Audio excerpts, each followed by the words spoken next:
Okay जी, attentive हो जाए। अच्छा भाई, लीज में हमने क्या पढ़ा था? Fair value of asset, fair value of asset plus initial direct cost of lessor, plus initial direct cost of, कौन सा रेट यूज करेंगे? इंप्लिसिट रेट यूज करेंगे, और जवाब बराबर आ जाएगा पीवी ऑफ एलपी और पीवी ऑफ यूजीआरवी।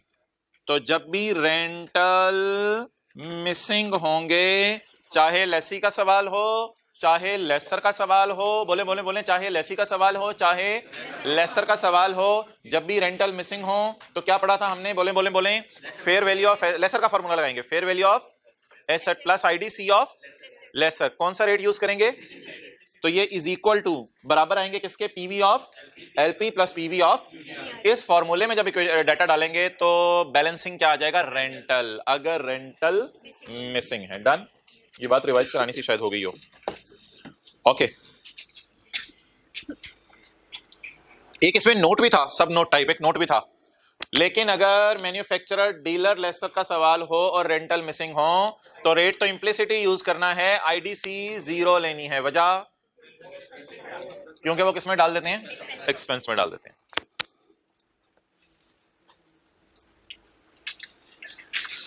चलें, बच्चों को आ लेने दें, फिर IAS 37 शुरू करते हैं। पहले आप फिर वो कर लें, कंसोलिडेशन निकालें। वॉल्यूम 2 छोड़ें, फिर कोई जरूरत नहीं, किताब निकालने की जरूरत नहीं, अगर नहीं है तो आप खुद आ जाते हैं, बड़ी बात है। यही एक एस,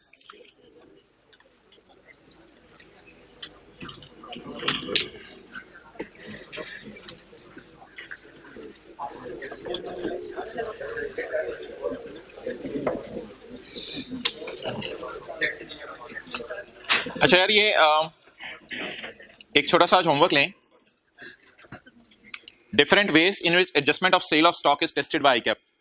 ये एक इस सफे को गिफ्ट सा समझा जाए।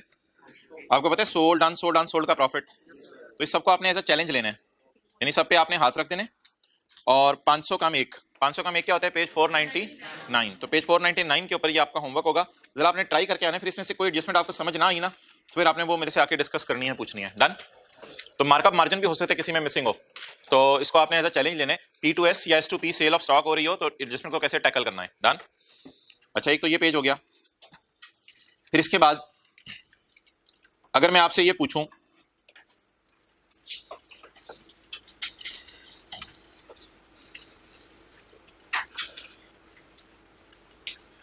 डाला मैं कहीं?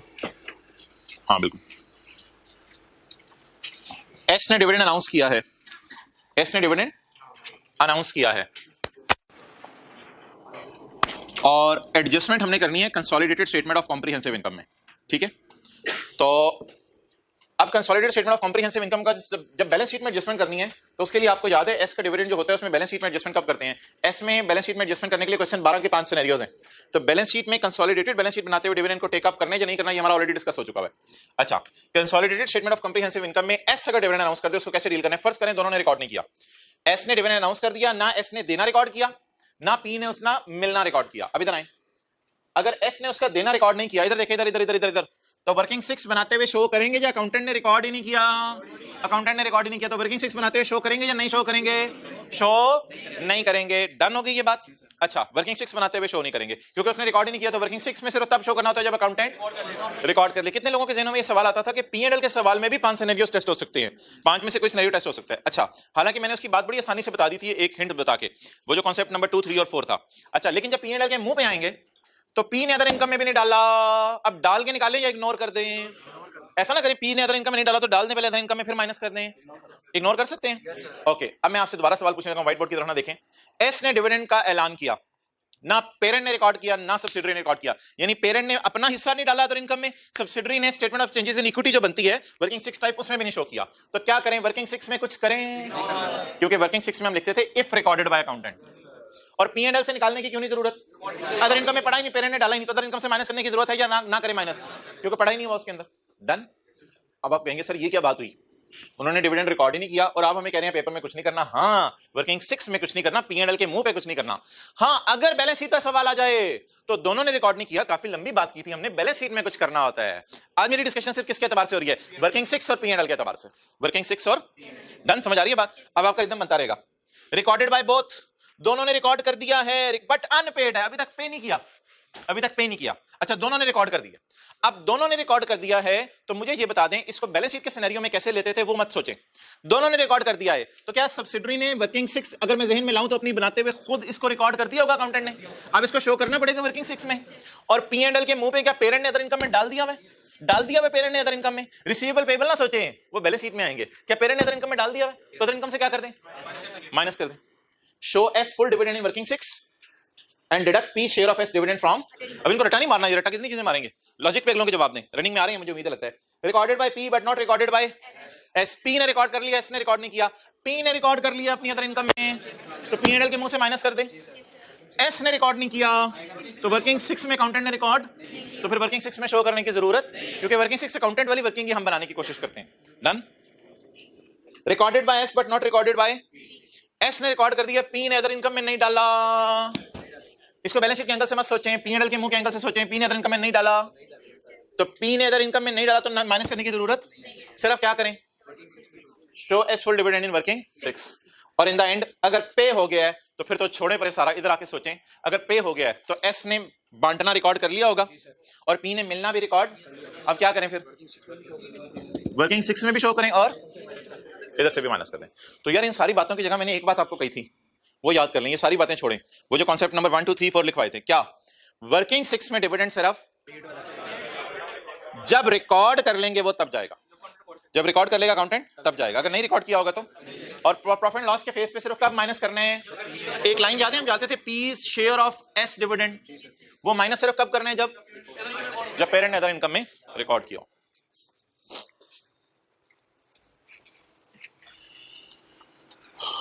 अच्छा जी, अच्छा ये तो था एस का डिविडेंड बांटना। एस के डिविडेंड बांटने में ना, इधर स्क्रीन की, एस के डिविडेंड बांटने में दो चीजें आती हैं, एस का बांटना और P का मिलना। एस के डिविडेंड में दो चीजें आती हैं, लेकिन अगर P डिविडेंड बांटे तो ये कंसोलिडेशन की एडजस्टमेंट नहीं है। P डिविडेंड बांटे और तो ये कंसोलिडेशन की एडजस्टमेंट। अब मुझे आज आप बता दें, P ने अगर डिविडेंड बांटा तो पहले मैं आपसे सवाल पूछने लगा हूं, बैलेंस शीट में कैसे जाएगा? P ने डिविडेंड बांटा और रिकॉर्ड हो गया, कुछ ना करें बस, कुछ ना करें, कुछ ना करें और रिलैक्स रहें। रिकॉर्ड हो गया, P ने डिविडेंड बांटा, रिकॉर्ड हो गया, कुछ ना करें बस, अच्छी बात है यार। P की एक एंट्री थी, कंसोलिडेशन की एडजस्टमेंट करनी, कोई नहीं, डन।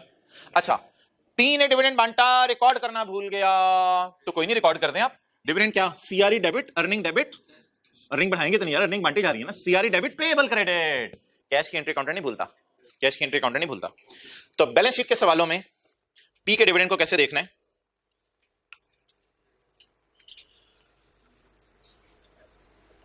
ये पेज नंबर 501,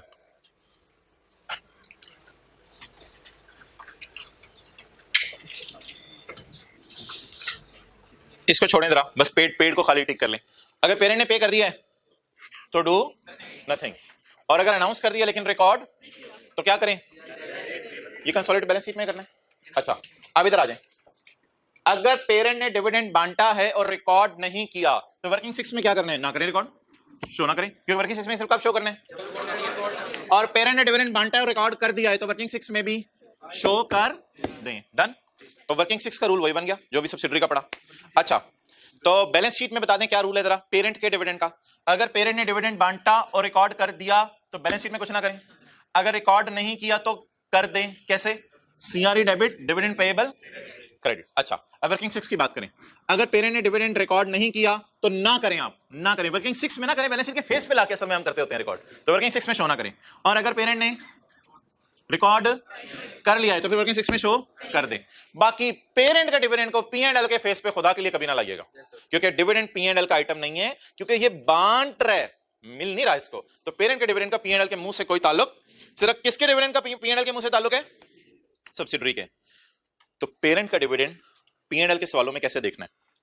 पेज 502, अगर उसने पे कर दिया तो शो कर दे वर्किंग 6 में, यानी रिकॉर्ड कर दिया या पे कर दिया तो शो कर दे वर्किंग 6 में, लेकिन अगर उसने रिकॉर्ड तो कुछ करने की जरूरत है। P&L के मुंह पे तो कभी भी नहीं जाना, किसका डिविडेंड? पेरेंट का।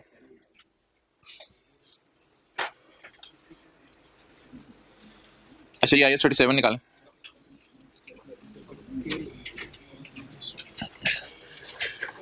अच्छा भाई, आप खड़े हो जाए जिन्होंने कैप पहनी हुई है। हाँ जी, लीगल और कंस्ट्रक्टिव ऑब्लिगेशन में फर्क बताएं। लीगल तो ये है कि लॉ बाउंड कर, वैसे लीगल ऑब्लिगेशन की मैंने डेफिनेशन नहीं पढ़ी थी। लीगल ऑब्लिगेशन जो है पेज 1 पे देखें किताब के, कोई कॉन्ट्रैक्ट होता है, कोई लेजिस्लेशन होती है, यानी कोई लॉ का ऑपरेशन होता है, तो लीगल ऑब्लिगेशन आती है। इशारा तोड़ दिया, लीगल ऑब्लिगेशन है। आपने फाइन जमा नहीं कराया हुकूमत को, लीगल ऑब्लिगेशन है। या कोई कॉन्ट्रैक्ट है, कॉन्ट्रैक्ट तोड़ दिया आपने किसी के साथ, किसी कस्टमर से कॉन्ट्रैक्ट किया हुआ था, बच्चों को कहा था हम आपको पढ़ाएंगे, लेकिन बच्चों को आधी क्लासों के बाद कहा चलो भाई कॉलेज बंद, भागो इधर से, तो ये लीगल वायलेशन है, ये लीगल वायलेशन है। तो लीगल ऑब्लिगेशन ये हो गई। कंस्ट्रक्टिव ऑब्लिगेशन की दो शराइत बताओ, खड़े खड़े। पास्ट प्रैक्टिस हो या पब्लिश पॉलिसी हो या करंट स्टेटमेंट हो, तीनों में से कोई एक चीज हो जिससे पार्टी उम्मीद दिलवा दे कि हम दूसरों को ये पैसे देंगे, और अगली शर्त दूसरे बंदे के दिल में क्या क्रिएट हो जाए, वैलिड एक्सपेक्टेशन क्रिएट हो जाए कि मुझे ये बेनिफिट मिलेगा। ये बातें कितने लोगों को याद है, जरा हाथ करके बता दें, ये बातें पता है? अच्छा, अब एक छोटी सी बात मैं यहां करने लगा हूं, वो जरा गौर से सुनिएगा भाई, तू अटेंटिव रहेगा। अब वो छोटी सी बात आप जरूर, क्योंकि मैंने टॉपिक हल्का रखा था आपकी वजह से, बैठ जाओ। अगली बात जरा गौर से सुन लें कि एक बात आपसे मैं करने लगा हूं, अब आपने मुझे बताना है क्या ये कंस्ट्रक्टिव ऑब्लिगेशन है या नहीं, क्योंकि ये बात मैंने होल्ड पे रखी थी, मैंने बताई नहीं थी। प्रिंसिपल साहब जो है वो 1 साल अनाउंस किया बोनस एम्प्लॉइज के लिए, अनाउंस किया बोनस, कोई गैदरिंग हो रही थी, कोई एनुअल डिनर हो रहा था कॉलेज के अंदर, तो प्रिंसिपल साहब ने अनाउंस किया कि यार हम बोनस देंगे एम्प्लॉइज को, और नहीं दिया। अगले साल फिर अनाउंस किया, नहीं दिया। अब मिसाल के तौर पे पेपर में सवाल आया आपको तीसरे साल का कि प्रिंसिपल साहब ने करंट स्टेटमेंट दी है खड़े होके मीटिंग के अंदर सबके सामने, हम बोनस देंगे। जैसे प्रिंसिपल साहब ने स्टेटमेंट दी, एम्प्लॉय दूसरे को कोनिया मार के यार कोई नहीं मिलना वापस आ जाए। तो एम्प्लॉय आपस में कोनिया मार के एक दूसरे को कह रहे हैं यार 2 सालों से भी ऐसे ही कह रहे हैं, कोई नहीं देते। इस तरह होता है ना कई दफा, जिससे इलेक्शन हो रहे होते हैं यार, लोग आके बड़े बड़े दावे करते हैं, ये कर देंगे वो कर देंगे, हाथ होते हैं पता है सड़कें बनेंगी, मुझे पता है 10 साल से तो बनी। तो मुझे बताएं, अगर एक बंदा स्टेटमेंट देने वाला दे लेकिन अगले शर्त पूरी ना हो, अगले के दिल में वैलिड एक्सपेक्टेशन क्रिएट ना हो, तो will it be called as constructive obligation? या कंस्ट्रक्टिव ऑब्लिगेशन नहीं है, ये कंस्ट्रक्टिव ऑब्लिगेशन नहीं है। तो दो शराइत बताएं पूरी होना जरूरी है। नंबर 1, देने वाला उसकी पॉलिसी हो, पास्ट स्टेटमेंट हो, करंट स्टेटमेंट हो, या उसने कोई नहीं, या पास्ट प्रैक्टिस हो, या पब्लिश पॉलिसी हो, या वो कोई स्टेटमेंट दे दे। लेकिन अगली शर्त एंड के साथ है, अगले के दिल में क्या पैदा होनी चाहिए, उम्मीद पैदा होनी चाहिए। तो फिर इस ऑब्लिगेशन को क्या कहा जाएगा, कंस्ट्रक्टिव ऑब्लिगेशन। चलिए छोड़ें। अच्छा, ये दो अलग कॉन्सेप्ट है, ये जरा मुझे बता दें, रिवाइज करवा दें पिछली क्लास में जो पढ़े थे। अगर फ्यूचर में कोई नई टेक्नोलॉजी आने का चांस है तो उसकी बेस पे लायबिलिटी रिकॉर्ड करें, या कंफर्म हो तो उसकी बेस पे liability. Done. Sufficient objective evidence का लफ्ज पेपर में लिख के आएंगे, आप उसमें मार्क्स मिलेंगे। और ये लफ्ज आपने जो है पेज नंबर 3 के टॉप पे याद नहीं करना, ये स्टैंडर्ड का पैरा 48 इंशाल्लाह मैं आपको स्टैंडर्ड खोल के दिखाऊंगा। Okay. Expected disposal of asset, अगर आपको पता है कि मजदूरों को आपने प्लांट डिसमेंटल करने पे 3 लाख देने हैं और प्लांट का स्क्रैप लाख का बिक जाएगा, तो लायबिलिटी 3 लाख पे बुक करें या नेट करके 2 लाख पे? 3 लाख पे लायबिलिटी बुक करेंगे। अगर आपको पता हो कि मजदूरों को आपने 3 लाख देके प्लांट डिसमेंटल करवाने हैं और लाख रुपया प्लांट को बेच के आ जाने, तो जो प्लांट को बेच के लाख आने वो तो डिस्पोजल के अकाउंट में जाएगा, जिससे IAS 16 डील करेगा। ये सारे कॉन्सेप्ट्स थे जो हमने IAS 37 में पढ़े थे। अब पेज नंबर 4 निकाल लें। अच्छा जी, कल हम ये बात कर रहे थे कि हमारे खिलाफ भी केस हो सकता है और हम भी किसी के खिलाफ केस कर सकते हैं। अब जो हमारे खिलाफ केस हो सकता है, एक बड़ा मसला है उसमें कि उसकी जर्नल एंट्री करनी है या नहीं करनी। तो इसमें 4 पॉसिबिलिटीज हैं। एक, क्या पास्ट इवेंट हो चुका है जिसकी वजह से हम ऑब्लाइज्ड फील कर रहे हैं, पहली बात। दूसरी बात, यानी कि हमने कोई ऐसा हादसा हो गया जिसकी वजह से हम ऑब्लाइज्ड फील कर रहे हैं। पैसे देने का चांस मोर देन 50% है, पैसे देने का चांस मोर देन 50% है, और पैसे देने की अमाउंट भी लॉयर ने बता दिया। अब सारी शराइत पूरी हो गई है, लायबिलिटी बुक कर लें। Past journal entry and disclose इसलिए करते हैं, थोड़ी सी कहानी यूजर को लिख के बता दें क्या वाकया हुआ है। डन। सिर्फ ये वाहिद ऐसा सिनेरियो है जिसमें जर्नल एंट्री होगी, एक्सपेंस डेबिट प्रोविजन क्रेडिट, बाकी सिनेरियो जितने उसमें जर्नल एंट्री नहीं होगी। अच्छा, अगर हमारी फैक्ट्री में कोई आग लग गई, उस आग लगने की वजह से पैसे देने का चांस हाई है, प्रोबेबल आउटफ्लो का क्या मतलब है, मोर देन, पैसे देने का चांस हाई है, लेकिन उसका अंदाजा लॉयर कह रहे हैं मेरे से अमाउंट का नहीं लग रहा। अब अमाउंट का अंदाजा नहीं लग रहा तो एंट्री हो सकती है या नहीं हो सकती? तो ऐसी सूरत में क्या करें, सिर्फ डिस्क्लोज कर दें, लेकिन इसका नाम अब प्रोविजन नहीं बनेगा, इसका नाम क्या बन जाएगा, कंटिंजेंट लायबिलिटी। और अगर हमारे खिलाफ केस हो गया है जिसमें लॉयर कह रहे हैं प्रोबेबल नहीं है, पॉसिबल है कि आपको पैसे देने पड़ेंगे। पॉसिबल का क्या मतलब बताया था, 5 to 50%, जिसमें लॉयर कह रहा था 5 to 50% चांस है कि आपको पैसे देने पड़ेंगे, तो पॉसिबल ऑब्लिगेशन है। लेकिन कहते हैं फ्यूचर में जो कोर्ट का फैसला आएगा, कोर्ट मेरे कंट्रोल में नहीं है, उस पर डिपेंड करता है। तो अब बताएं पॉसिबल का मतलब क्या बताया था, लो चांस। लो चांस है कि आप केस हारेंगे। अब बता दें आप लाइबिलिटी को बुक करें या डिस्क्लोज करें? सिर्फ बुक से मराद जनरल एंट्री करें या सिर्फ डिस्क्लोज करें? डिस्क्लोज करें। यूजर को कहानी लिख के बता दें हमारे खिलाफ केस हो गया, लॉयर के मुताबिक काफी कम चांस है कि पैसे देने पड़ेंगे। हाँ, पैसों के अमाउंट वो बता रहे हैं, एस्टीमेट लगा रहे हैं, वो आपको यूजर को जरूर बता दें, यहाँ पे एस्टीमेट लग सकता है अमाउंट का, लेकिन लॉयर कह रहे हैं पैसे देने का चांस क्या है, इसलिए हमने जनरल एंट्री करना मुनासिब नहीं समझा, इसको क्या कर दिया, डिस्क्लोज कर दिया।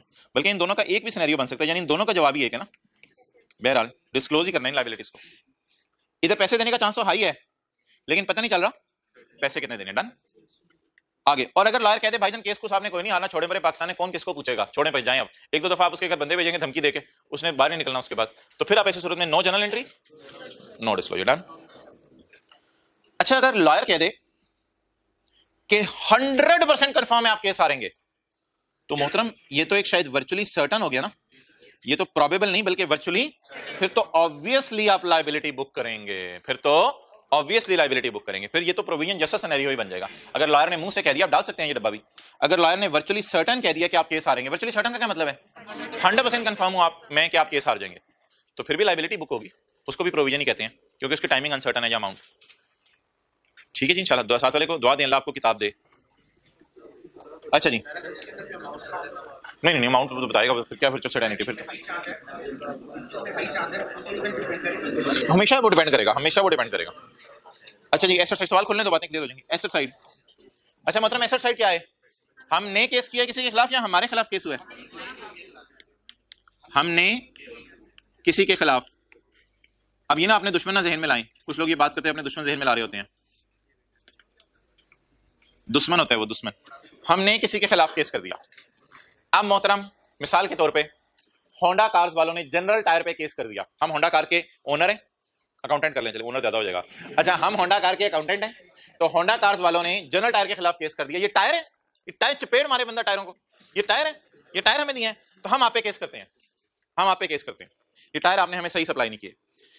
अब जो जनरल टायर का ओनर है वो मुंह से कह दे मैं रिफंड करता हूं पैसे, मैं रिफंड करता हूं पैसे, आप परेशान ना हो यार, ये मेरी तरफ से ले ले पैसे, बस एक दो दिन में आप आ जाए, मैं चेक बना के दे देता हूं, तो ये फिर पैसे मिलना वर्चुअली सर्टन हो गया, ये पैसे मिलना virtually, inflow is virtually certain. अब पैसे उसकी तरफ से आएंगे ये तकरीबन यकीनी नहीं है, 100% कंफर्म है, मोर देन 95%। डन। ऐसी सूरत में आप जनरल एंट्री पास कर देंगे, क्या एंट्री करेंगे, receivable debit income credit, entry साथ वाली किताबों पे लिख रहे हैं आप, साथ साथ बड़ा ही जबरदस्त कर रहे हैं यार, रिसीवेबल डेबिट और इनकम क्रेडिट। अल्लाह साथ वाले को किताब दे, बस ये दुआ आपने 5 मिनट करते रहना है। Okay, next, inflow is probable, inflow is probable. इसकी मिसाल क्या हो सकती है कि आप अभी लड़ाई कर रहे हैं, जनरल टायर का ओनर आपके हाथ आ नहीं रहा, जनरल टायर का ओनर आपके हाथ आ नहीं रहा, और उसने आपको जुबान से कोई फिक्रा नहीं अभी तक बोला। अब आपने लॉयर साहब से पूछा, लॉयर साहब क्या प्रोग्राम है, क्या इरादा है, क्या बनेगा केस का, लॉयर ने कहा भाईजान टायर दिखाओ, आपने टायर दिखाया, लॉयर ने कहा टेंशन ना लो, ये इंशाल्लाह हम केस जीत जाएंगे, और इंशाल्लाह कंफर्म है हम केस जीत जाएंगे।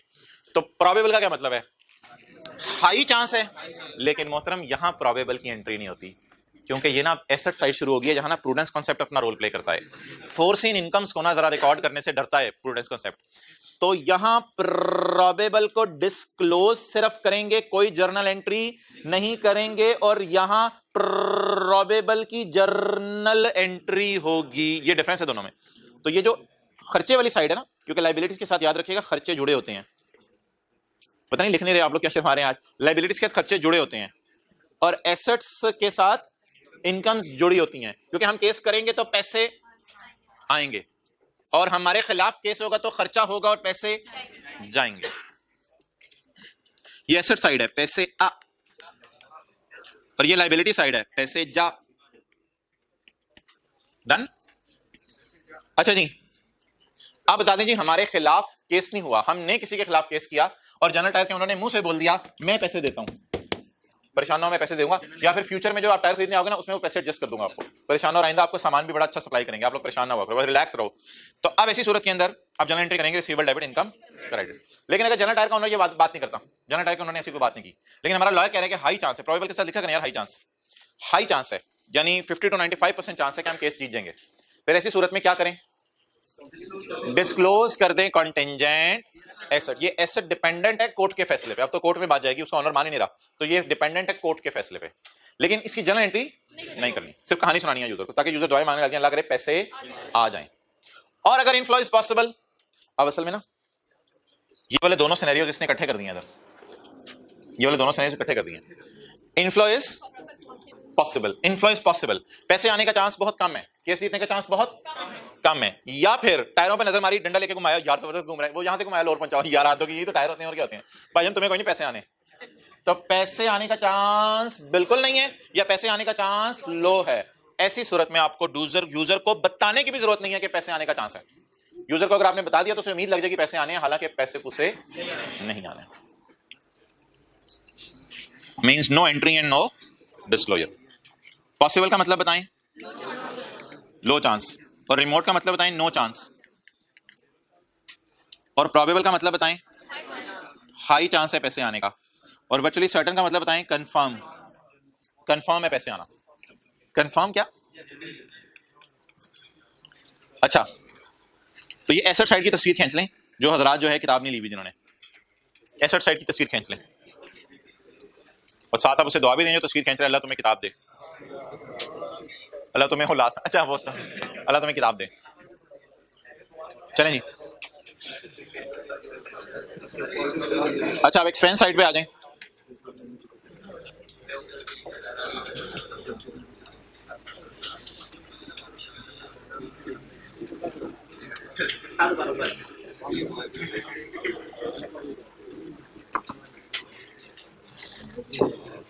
ओके, अब आप एक एक करके बताना शुरू कर दें व्हाइट बोर्ड पे देखे बगैर। अगर हमने किसी के खिलाफ केस किया है तो पैसे हमें आएंगे, अगर पैसे आना वर्चुअली सर्टन है तो फिर एसेट रिकॉर्ड करेंगे, एसेट रिकॉर्ड करेंगे, रिसीवेबल, डेबिट, इनकम। और अगर पैसे आना प्रोबेबल है यानी पैसे आने का हाई चांस है, डिस्क्लोज करेंगे कंटिंजेंट एसेट। और अगर पैसे आने का लो चांस है या कोई चांस नहीं है तो हम कुछ भी नहीं करेंगे, ना डिस्क्लोज करेंगे ना जर्नल एंट्री करेंगे। अच्छा अगली बात, किसी ने हमारे खिलाफ केस कर दिया, आंखें बंद करके रोएं, किसी ने हमारे, हम इस काबिल थे, किसी ने हमारे खिलाफ केस कर दिया। अब अगर हाई चांस है कि हम केस हारेंगे तो खर्चा बुक कर लें, एक्सपेंस, डेबिट, प्रोविजन, इसका नाम प्रोविजन होता है, इसका नाम प्रोविजन होता है। लेकिन अगर केस हारने का चांस तो हाई है लेकिन पैसों के रिलायबल अमाउंट नहीं पता चल रही, फिर डिस्क्लोज कर दें। और अगर केस हारने का चांस ही पॉसिबल है, यानी पॉसिबल है हम केस हारेंगे, लो चांस है हम केस हारेंगे, फिर सिर्फ क्या कर दें, डिस्क्लोज कर दें कंटिंजेंट लायबिलिटी, जर्नल एंट्री। और अगर केस हारने का कोई चांस नहीं है, हम इंशाल्लाह जीत जाएंगे केस, कुछ भी करने की जरूरत नहीं है। चले अगला सब, the following information pertains to Jamil limited for the year ended 31 December 2014। On 20 December 2014, साल खत्म होने से कितने दिन पहले, बड़ी मेहरबानी, बड़ी जल्दी बोल देते हैं आप, जितने भी दिन पहले, ZL launched a claim of 10 million. अब बता दें हमने केस किया या हमारे खिलाफ केस हुआ है, इसको कहानी की तरह आपने पढ़ा करना इन सवालों को। हमने केस किया हमारे खिलाफ, ZL लॉन्च्ड अ क्लेम, हमने क्लेम लॉन्च किया या हमारे खिलाफ लॉन्च हुआ, ZL लॉन्च्ड अ दावा, हमने दावा किया, इसका मतलब है हमें पैसे आएंगे। तो बता दें ये इनफ्लो वाला सिनेरियो है, आउटफ्लो वाला, इनफ्लो आउटफ्लो आज के बाद मैं लफ्ज़ यूज किया करूंगा, ये इनफ्लो वाला सिनेरियो है, आउटफ्लो वाला, पैसे आएंगे केस जीत के या जाएंगे। तो हमारे जहन में सिर्फ कौन सी साइड होनी चाहिए, चलें आप मुझे बता दें कि रिकॉर्ड कितना करना है और डिस्क्लोज कितना करना है। फिगर्स नहीं, फिगर्स देख के कैलकुलेटर पे, अगर कैलकुलेटर की नहीं भी जरूरत तो खैर बता दें, कैलकुलेटर की जरूरत पड़ेगी। बड़ा एक आसान सा सवाल आया था एक में, हाँ जी, सफे के टॉप पे जगह है, लिख दें कितना रिकॉर्ड करना है एसेट, कितना कॉन्टिंजेंट एसेट है और कितने का कुछ नहीं करना, सफे के टॉप पे लिख। यार आसान सा सवाल है, कैलकुलेटर पकड़ो, फारिग करो, या गलत कह रहे हो।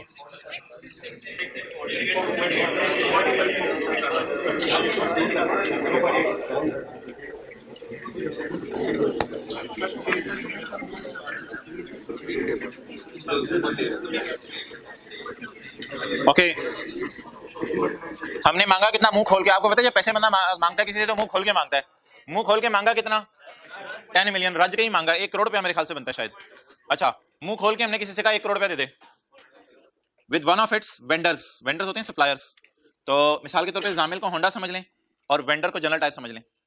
On 20 December Honda launched the दावा of 10 million with General Tyre for supply of हल्की क्वालिटी के टायर्स। अच्छा यार, ये साल के बाद जो है वो उसने इसको बात की है, इसको आपने इग्नोर करना है। असल में एक हमारा स्टैंडर्ड है IAS 10, वो भी इसके साथ लिंक्ड है। तो अभी आपने ना साल से पहले साल के बाद वाले डेट्स को पढ़ के इग्नोर कर दिया करना है, क्योंकि उस स्टैंडर्ड में आपको मैं बताऊंगा कि जो साल के दौरान ही कोई इवेंट हो गया और साल के बाद उसके बारे में चीजें पता चली तो हमारे साल में रिकॉर्ड हो सकता है, अगर फाइनेंशियल स्टेटमेंट अभी हमारे हाथ में है।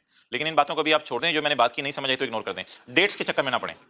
ऑन यकम February 15 the vendor agreed to adjust 6 million against future purchase. Vendor ने एग्री कर लिया कि फ्यूचर परचेज में इसे ये पैसे एडजस्ट कर दूंगा। इसका मतलब है ये वर्चुअली सर्टेन है। अच्छा जी, हमारा दावा कितना था? 10 का। इसमें से वर्चुअली सर्टेन कितना हो गया? 6। इसे क्या करेंगे?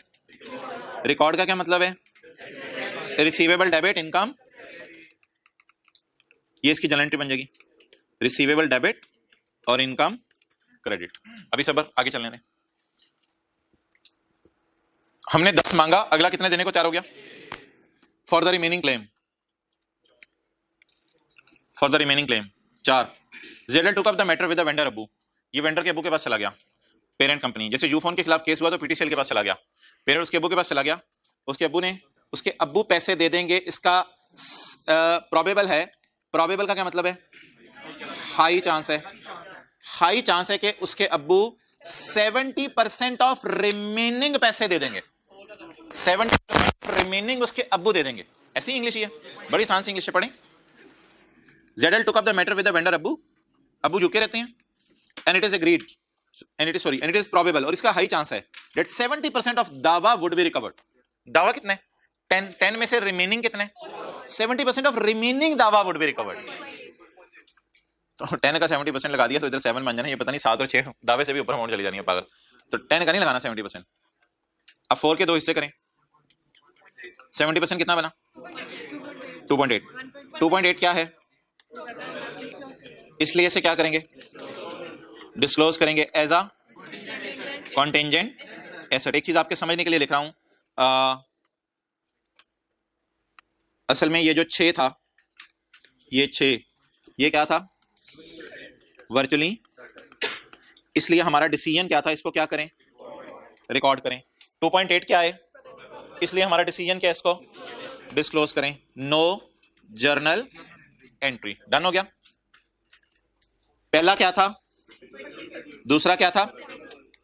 इसलिए वर्चुअली सर्टेन को और प्रोबेबल को, पहले की जर्नल एंट्री और दूसरे की जर्नल एंट्री। ये समझ आ गया? Yellow yellow, green green, blue blue, समझ आ गया? ओके। बाकी कितना बच गया? 1 पॉइंट। इसके बारे में सवाल खामोश है, इसके बारे में सवाल खामोश है। तो शायद पॉसिबल हो, शायद रिमोट हो, हमें नहीं पता। शायद पॉसिबल हो, शायद रिमोट हो। वैसे आप पॉसिबल में भी डाल सकते हैं, रिमोट में भी डाल सकते हैं, सब टू यू।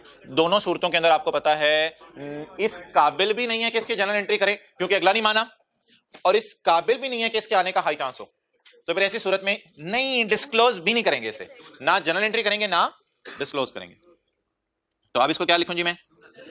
पॉसिबल है, शायद बहुत लो चांस है मिल जाए, वैसे कोई चांस मेरा नहीं ख्याल, या रिमोट है, कुछ भी हो सकता है। इसलिए बोले डू नथिंग, कुछ करने की जरूरत नहीं। अच्छा, डू नथिंग नहीं पेपर में लिखना, पेपर में आपने लिखना है not be accounted for and not be disclosed. Not be accounted for and not be disclosed. Paper में ना ये लिखना है, डू नथिंग के कोई मार्क्स नहीं होंगे। And not be disclosed, paper में ये फिक्रा लिखेंगे। डन जी, इसको करें यार। कितने लोग मोर और लेस इसी नतीजे पे पहुंचे थे? जरा हाथ खड़ा करके बता दें। अच्छा यार, अब आप ऊंची आवाज में जरा पढ़ो सेंटेंस, ऊंची आवाज में पढ़ो। जामिल लिमिटेड, कोई और पढ़ दे, जल्दी करे जल्दी।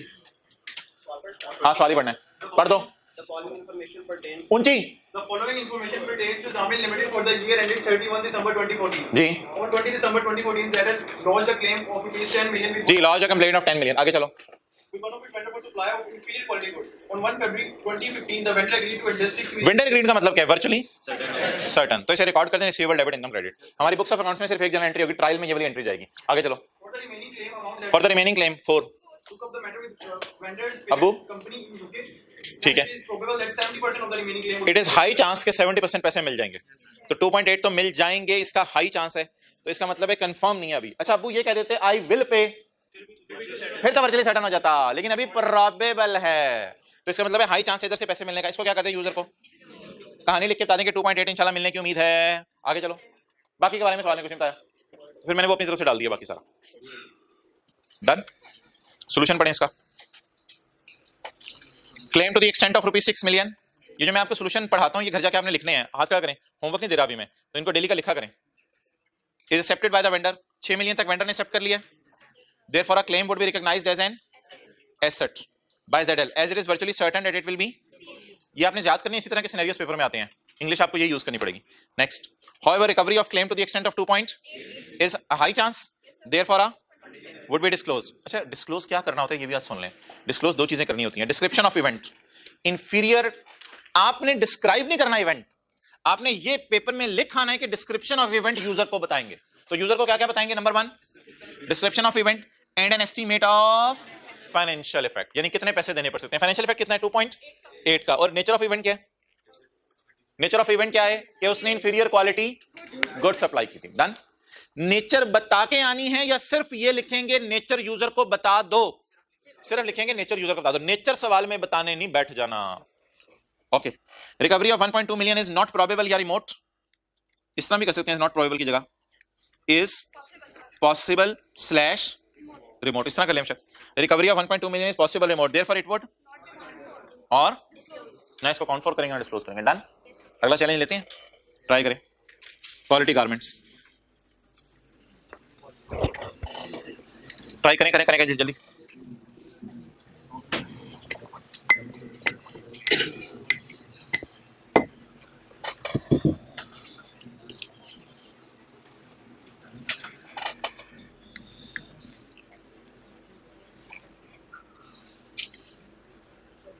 प्लीज हमारे खिलाफ केस हुआ है, हमारे खिलाफ केस हुआ है।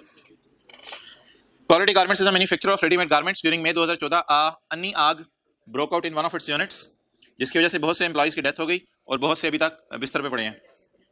जिस वक्त हमारी फाइनेंशियल स्टेटमेंट बनी थी उस वक्त हमने लॉयर को फोन किया और लॉयर को फोन करके कहा भाई आग लग गई है हमारे अंदर, तो बताओ इसका क्या करना है। उसने कहा फैक्ट्री में लगी है, तुम्हारे अंदर लगी है। हमने कहा दोनों। कहते अंदर वाली आग मैं नहीं बुझा सकता, मुझे फैक्ट्री वाली आग की डिटेल दे दो। Point 1, families of certain deceased workers have filed compensation claims. Families have filed. तो ये आउटफ्लो वाला सवाल है, इनफ्लो वाला। हमें पैसे देने पड़ेंगे, हमें पैसे आएंगे, हमें पैसे देने पड़ेंगे। मास्क बढ़ने शुरू हो गए हैं क्लास में। अच्छा, families of certain deceased workers have filed compensation। मैं ये नहीं कह रहा छुट्टियां होने वाली हैं, मैं ये मास्क की बात कर रहा हूं अभी, अल्लाह ना करे छुट्टियां। families of certain deceased workers have filed compensation claims amounting to rupees, families ने मुंह खोल के कितने मांगे? 60 मिलियन। 6 करोड़ रुपया लोगों ने मांग लिया और हुकूमत ने पेनल्टी लगा दी है 35 million for negligence on part of company, ताकि और कभी भी कोई बंदा ये हरकत ना करे। तो 2 दावेदार आ गए हैं। नंबर 1, एक तो हमारी फैक्ट्री के बाहर डिसीज्ड के वर्सा खड़े हैं जो मुंह खोल के कह रहे हैं 60 मिलियन दो, और दूसरा इमरान खान का एजेंट खड़ा है वो भी मुंह खोल के कह रहा है 35 मिलियन दो, और डायरेक्टर्स अंदर परेशान बैठे हैं कि बनेगा क्या। अब QGL लॉयर, डायरेक्टर्स ने लॉयर को फोन किया, भाईजान सीन ऑन है।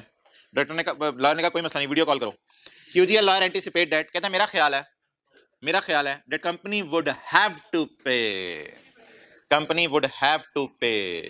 जरा ट्राई करें। नहीं, वुड हैव टू पे नहीं, वो वर्चुअली सर्टन बड़ा और होता है कि हमने वर्चुअली सर्टन ये होगा कि हमने ना उनको मुंह से जबान दे दी कि तुम लोग जो आए हुए हो ना वी विल पे, तुम लोग परेशान ना हो, वी आर गोइंग टू पे सून, इस तरह की बात हो। वुड हैव टू पे का मतलब है वुड हैव टू पे, करने पड़ेंगे। तो हाई चांस है पैसे देने का। बोले हाई चांस है पैसे देने का, प्रोबेबल आउटफ्लो है। वुड हैव टू पे से क्या लग रहा है आपको? मे पे तो नहीं लिखा हुआ, मे पे क्या लिखा हुआ है? वुड हैव टू पे। जैसे कोई बंदा आपको कहे यू वुड हैव टू पे, अब उसके फिक्रे में बहुत सख्ती है। अब आपको फोर्स वो कह रहे हैं कि आपको पैसे देने पड़ेगा, हमारा लॉयर क्या कह रहा है? यू वुड, इसका मतलब है हम बच नहीं सकते, यू वुड हैव टू पे। पास्ट इवेंट क्या है? फायर। ऑब्लिगेशन लीगल है, जरा लीगली कोर्ट में जाके वो कह सकते हैं कि हमारे बंदों की डेथ हुई है। उसके बाद लॉयर क्या कह रहा है? वुड हैव टू पे द मनी। अब लॉयर से एस्टीमेट लगवाते हैं जरा कि यार जितने वो मांग रहे हैं उतने देने पड़ेंगे। वो तो मुंह खोल के मांगने वाला तो करोड़ रुपया मांग लेता है। 50,000 की बाइक का नुकसान हुआ हो और छोटी सी खराश आई हो, करोड़ रुपया दे जी मुझे, तो वो तो मांगने वाला तो मुंह खोल के मांगता है पैसे। लॉयर ने कहा यार मेरे ख्याल से अब रिलायबल एस्टीमेट देने लगे। वो लॉयर ने कहा 20 मिलियन और 10 मिलियन देने पड़ेंगे to settle the workers and to settle the penalty respectively. तो बताएं मांगने वालों ने कितने मांगे? वर्सा ने। लॉयर का रिलायबल एस्टीमेट क्या है? 20। यार लायबिलिटी बुक करने का ये मतलब नहीं होता पागलों की तरह लायबिलिटी बुक कर लें, कोई अकल भी इस्तेमाल करते हैं, अकल भी इस्तेमाल करते हैं। साथ वाले आप लोगों से कहें यार 6 लाख रुपए दो, आप लोगों ने ऊंची गाने लगाए हुए थे, अब आप पागल नहीं हो कि 6 लाख के लिए लाइबल फील करने लग जाएं, और अब मुका भी हुआ 10-15 हज़ार में करके कर लेंगे, आप टेंशन ना लें। तो पागलों की तरह लाइबिलिटी बुक नहीं करनी जितनी दी हुई है। What is the reliable estimate as per lawyer? तो मोहतरम जहां हर चीज को एक्सपर्ट को देखा जाता है, यहां भी एक्सपर्ट की ओपिनियन की बेस पे एस्टीमेट लगाएंगे। तो 60 मिलियन में से 20 मिलियन को देने पड़ेंगे, और इनको 10 में से 35 में से कितने देने पड़ेंगे? 10। तो यार हमारे सवाल में ना 2 क्लेम्स हैं, इन दोनों क्लेम्स को अलग अलग ले। एक क्लेम किसकी तरफ से है? फैमिलीज की तरफ से, और एक क्लेम गवर्नमेंट की तरफ से। इनका क्लेम कितना है? इनका 2 क्लेम है ना, 35। इसमें से कितने देने पड़ेंगे? 20। इसमें से 10। ये देना प्रोबेबल है, और ये भी देना, क्योंकि रिलायबल एस्टीमेट किसने लगा के दिया है? लॉयर ने। इसमें 3 शराइत पूरी हो रही हैं, पास्ट इवेंट भी है, वुड हैव टू पे का मतलब हाई चांस है, और रिलायबल एस्टीमेट भी लॉयर ने लगा दिया है, तो प्रोविजन की शराइत पूरी हो रही है। अच्छा, एक आपसे सवाल पूछ रहा हूं, अगर कोर्ट में केस जाए तो जज साहब वही पैसे कहेंगे जो लॉयर ने कहा है, या ज्यादा भी देने पड़ सकते हैं? लॉयर ने कहा है ना 20 देने हैं, ज्यादा भी देने पड़ सकते हैं। तो मुझे बता दें, हाई चांस तो 20 का है, क्या कोई लो चांस है कि 40 भी देने पड़ सकते हैं? 40 के बारे में सवाल ने बात नहीं की, जैसे इधर सवाल ने 1.2 के बारे में बात नहीं की थी, तो 40 के बारे में सवाल ने बात नहीं की, लेकिन क्या कोई चांस है? हाई चांस तो नहीं होगा, लो चांस है कि बाकी भी देने पड़ सकते हैं। इसी तरह 25, तो इनकी पेमेंट का सवाल के मुताबिक तो चांस हाई है 20 और 10 का, लेकिन जो बकाया अमाउंट है वैसे मुझे बताइए, वैसे क्या देनी पड़ सकती है? कुछ ऐसा हो सकता है कि देनी पड़े, पॉसिबल है, भाई कहते हैं पॉसिबिलिटी है कि देनी पड़ सकती है, तो ये पेमेंट का भी लो चांस है। अब बता दें, अगर हम करने पे आए तो इन दोनों को क्या करें? यार ये जो है ना खर्चे वाली साइड, इसमें आपने इसको साथ डिस्क्लोज भी करना होता है, इसको आपने साथ डिस्क्लोज भी करना होता है। और ये मोहतरम कॉन्टिंजेंट लायबिलिटी है, कॉन्टिंजेंट लायबिलिटी जो प्रोविजन है, ये वाली क्या थी? प्रोविजन। क्या होने की वजह से? प्रोबेबल होने की वजह से। ये प्रोविजन है, तो इसकी क्या करेंगे? Journal entry. लेकिन एक बात याद रखिएगा, प्रोविजन को डिस्क्लोज भी करते हैं, प्रोविजन को जर्नल एंट्री भी करते हैं, बस डिस्क्लोज भी। और ये कौन सी लायबिलिटी है? ये हमेशा क्या होती है? डिस्क्लोज। जल्दी फारिग करें।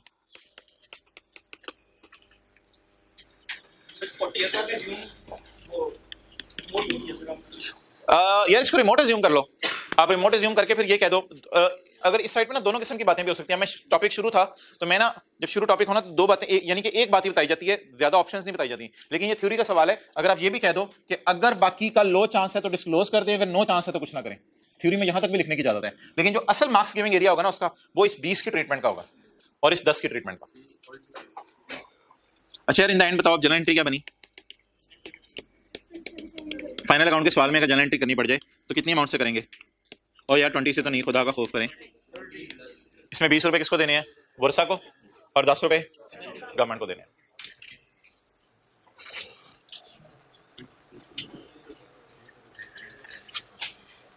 डन? क्लियर? अच्छा, जब ये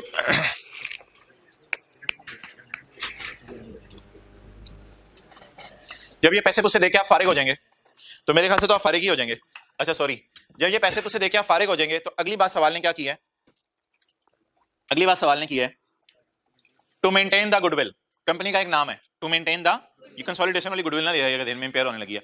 to maintain the goodwill, company ने अपना नाम कायम रखने के लिए द बोर्ड ऑफ डायरेक्टर्स, भाईजान किथे, the board of directors is considering additional payment to families of deceased worker amounting to 25 million. अपने गुडविल मेंटेन करने के लिए हमने सोचा है कि 25 मिलियन इंशाल्लाह उनको और दे देंगे। भाई फरमा रहे हैं वर्चुअली सर्टन है कि उनको दे देंगे। अम्मी अब्बू इज कंसिडरिंग दैट बर्थडे का रिश्ता पुप्पो की तरफ होगा। इज कंसिडरिंग भाई ये ऑब्लिगेशन हमारी। अच्छा मुझे बताएं, ये जो 25 मिलियन है, is it a legal obligation? Is it a legal obligation? क्या कोर्ट में केस हुआ है? नहीं। अच्छा, कंस्ट्रक्टिव ऑब्लिगेशन में 2 पॉसिबिलिटीज हो सकती हैं कि 2 चीजें, 2 पॉसिबिलिटीज नहीं, 2 शायद पूरी होनी जरूरी है। क्या हमने करंट स्टेटमेंट दे दी है या अभी सोच रहे हैं? तो बताएं, intentions are not obligations unless these are. तो वही जो टैंकर उल्टा था वही वाली अंग्रेजी यहां पे लिख के आएंगे। तो अगर वो आपने याद की भी है तो आज इसकी अंग्रेजी मुझे नहीं पढ़ानी पड़ेगी, पहले इसकी अंग्रेजी पढ़ लें। Neither provision nor disclosure shall be for additional compensation to families of deceased workers. As the matter is still and no announcements was made, thus not arising any legal or, ये थोड़ी सी इंग्लिश उससे different है ऊपर वाली से, लेकिन moral ऐसे आके देखिएगा ऑलमोस्ट वही वाली इंग्लिश है, दोनों में से जो मर्जी आप लिखें एक्सेप्टेबल है। डन। तो बता दें इधर क्यों नहीं ऑब्लाइज्ड फील करेंगे, बोले बोले बोले, अनाउंस नहीं किया।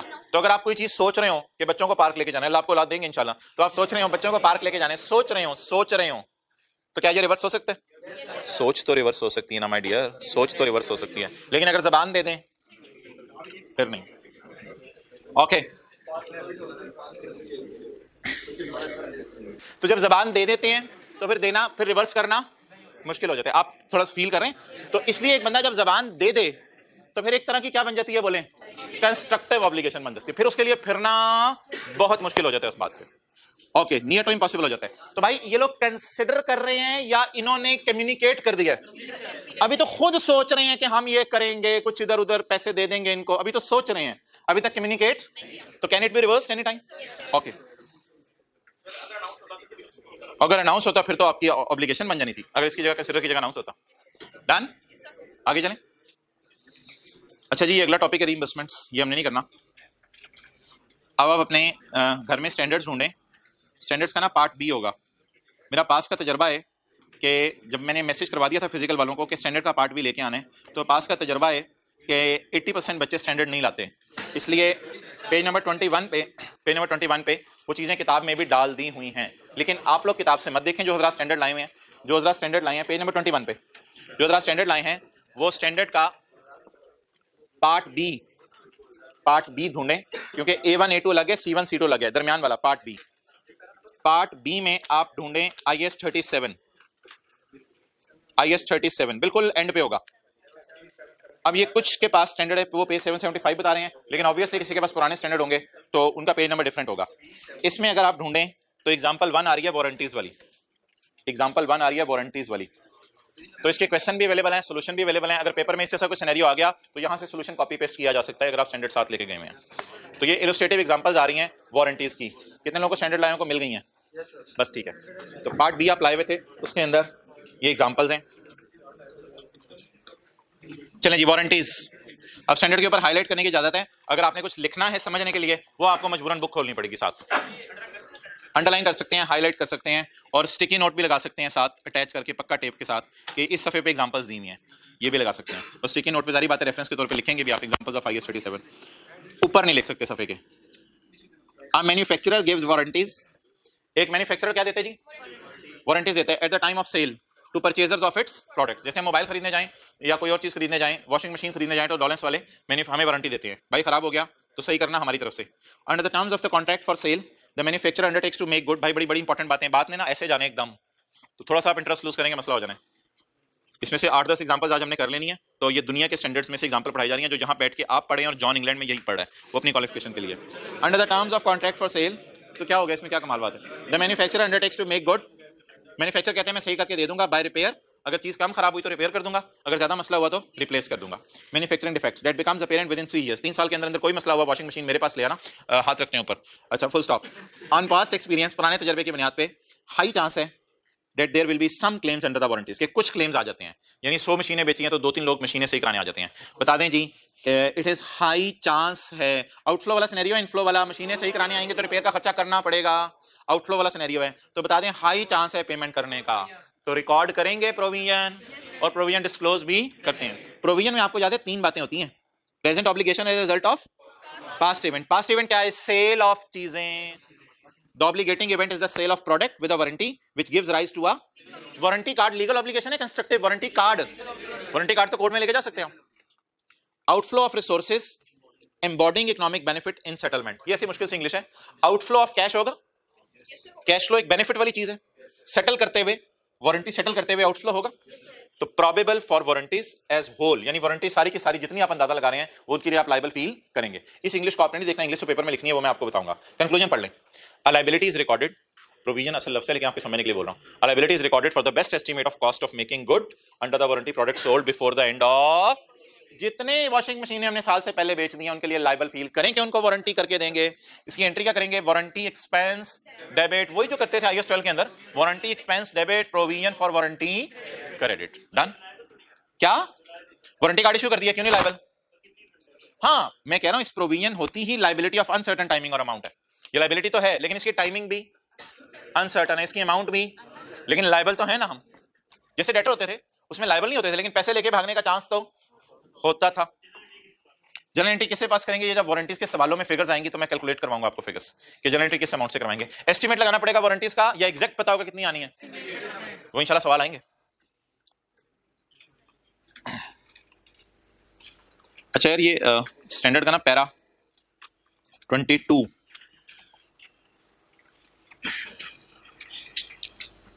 ये एक पैरा है, इसको भी मैं देखता हूं मेरे पास रिकॉर्ड में अवेलेबल है नहीं। स्टैंडर्ड का पैरा 22 ये ना पार्ट ए में होगा, इधर नहीं होगा, ये घरों में जो पार्ट ए है उसमें होगा। इधर देखें ये स्टैंडर्ड 37 आ रहा है ओरिजिनल, IS 37 आ रहा होगा ये, नहीं ये तो एग्जांपल्स हैं।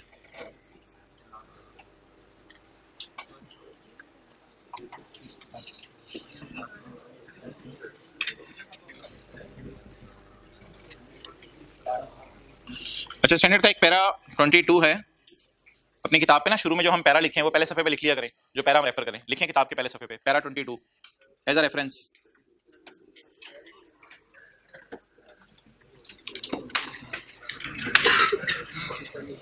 अच्छा एक चीज बताएं, एक सवाल है, ये पैरा 22 आपको कहीं नहीं मिलेगा, ये ओरिजिनल स्टैंडर्ड है, वो मैंने खोला है पार्ट A1 में IFRS है, A2 ये आपको घर में पार्ट A2 में मिलेगा और ये पैरा 22 होगा IS 37 का, तो इसलिए किताब के शुरू में लिख लो पैरा 22। तो जो जो स्टैंडर्ड के पैरा इंपॉर्टेंट होंगे मैं खुद लिखवाता रहूंगा। अच्छा एक मसला है जी, लीगल ऑब्लिगेशन में एक मसला है, वो ये है आपको पता है कई दफा कोई लॉ बन चुका होता है और कई दफा कोई लॉ बन रहा होता है। अब मुझे बताएं हम किसके लिए लायबल फील करें अपने आप को? जो लॉ बन चुका है उसके लिए लायबल फील करें, जो लॉ बन रहा है उसके लिए लायबल फील करें? अच्छा आपकी राय है जो लॉ बन चुका है उसके लिए अपने आप को लायबल फील करें, जो लॉ बना ही नहीं उसके लिए अपने आप को लायबल फील ना करें। मिसाल के तौर पे लॉ बना ही नहीं कि मास्क पहनने के ना पहनने पे जुर्माना होगा तो उसके लिए लायबल फील ना करें, आप लोगों की ये राय है। लेकिन स्टैंडर्ड एक बात करने लगा है, जरा आप इसको पढ़ के देखिएगा, क्या ये हमारी बात से ज्यादा बेहतर बात नहीं करा? ये आपको कहीं नहीं मिलेगा पैरा, ये स्टैंडर्ड के पार्ट A2 में ही मिलेगा। Where details of a proposed new law, proposed बना नहीं अभी, proposed, where details of proposed new law have yet to be, details are to be finalized, an obligation arises, अगर बन रहा लॉ फिर भी आपकी ऑब्लिगेशन है, only when the law is virtually certain to be enacted, अगर law का लगना आपको यकीनी है कि लॉ बन जाना है, as drafted, as मिसाल के तौर पे इमरान खान ने 28 नवंबर को आके कहा कि 2 दिन बाद ये ड्राफ्ट इनैक्ट होने वाला है, तो अब आप क्या बताएं, अब आपको तकरीबन यकीन हो जाएगा या 100% यकीन हो जाएगा कि ये लॉ बन रहा है? और अगर ऐसी खबरें चल रही हैं यार कानून आ रहा है उस कानून में ये होना है उस कानून में वो होना है, हुकूमत की तरफ से कोई ऑफिशियल न्यूज नहीं, आप गवर्नमेंट ऑफ पाकिस्तान की वेबसाइट पे गए वहां पे कोई ऐसी बात नहीं लिखी हुई थी और आप कह रहे हैं यार लोग डराई जा रहे हैं पता नहीं कौन कौन से कानून आ रहे हैं, आने तो दो ना उन्हें। लेकिन अगर where details of a proposed law आ गया या आना है, proposed law have yet to be, सिर्फ डिटेल्स फाइनलाइज होने वाली हैं, an obligation arises, आप लायबल फील करें हुकूमत की तरफ ने आपको, only when law is confirmed to be enacted, अगर कंफर्म हो के लॉ इनैक्ट हो जाएगा, जैसे कि उन्होंने क्या किया हुआ है, ड्राफ्ट किया हुआ है। छोड़ें इसको, आप सिनेरियो पढ़ें, N entity is in the oil industry, समझ आ गया, ऑयल निकालते हैं एंड कॉजेज गंद बट क्लीन्स अप ओनली, और हर जगह गंद डाल देते हैं ऑयल निकालने से, बट क्लीन्स अप ओनली, जाहिर बात है ऑयल निकालेंगे तो मसले मसाइल तो आएंगे। ये मैं इस वक्त IFRS पार्ट B में आ गया हूं, एग्जांपल नंबर 2A में आ गया हूं, आपकी किताबों पे भी अवेलेबल है page number 21। An entity is in the oil industry causes contamination but cleans up only when required to do so under the law, ठीक है जी। आप जो है मिसाल दे रहा हूं, आप लेस खा रहे हैं, आपका सफर था लाहौर से कराची, जगह जगह जो है वो लेस फेंकी जा रहे हैं, जैसे कि आप डिफेंस कराची में एंटर हुए उधर सिक्योरिटी गार्ड खड़ा है, इधर सिक्योरिटी गार्ड खड़ा है, ये हो रहा है वो हो रहा है, आप कहेंगे ना भाई, तो कहते हैं कि ये ऑर्गेनाइजेशन भी इसी अप्रोच की है, इसको पता चलता है ना मुख्तलिफ मुल्कों में जाके ऑयल निकालती है, जिस मुल्क में कोई ना पूछे ऑयल निकाल के गंद मारा निकल आए, ऑयल निकाल के गंद मारा निकल आए।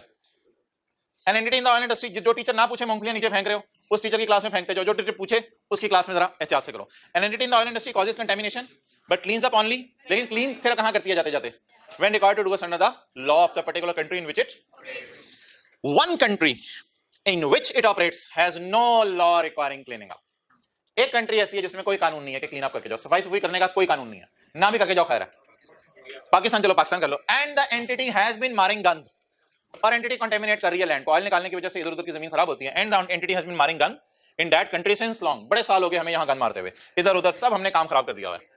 एट 31 दिसंबर 2000 को at 31 December 2000 it is confirm that a draft law draft है लेकिन उसका आना कंफर्म है.